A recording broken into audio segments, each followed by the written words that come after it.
غلطة واحدة بس ممكن تخسرك كل حاجة بنتها طول سنين شغل. في عالمنا المهني السريع مفيش فرصة لأصل نسيت. الخطأ ده مش مرتبط بنقص المهارات خالص. الخطأ المدمر ده هو الاستهانة واللامبالاة بالتفاصيل الصغيرة. أيوة، الاستهانة بأصغر التفاصيل هي دي اللي بتوقع الكبار. لما بتفكر إن الموضوع مش مستاهل كل ده تركيز.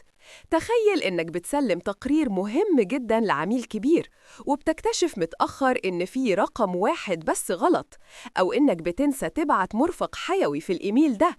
اللامبالاة دي بتخلي العميل أو مديرك يفقد ثقته فيك تماماً. أو ممكن تكون الغلطة في تسريب معلومة سرية بالخطأ، فاكر إنها مجرد دردشة عادية في الكافيتيريا. الغلطة دي مش بس بتضر الشغل، دي بتدمر سمعتك. بيتقال عليك إنك شخص غير موثوق ومش دقيق. سمعتك المهنية هي رأس مالك الحقيقي، وإصلاح السمعة اللي اتدمرت بياخد سنين من المجهود. عشان تتجنب تدمير مسيرتك المهنية، اعمل لنفسك دايماً نظام مراجعة أخيرة.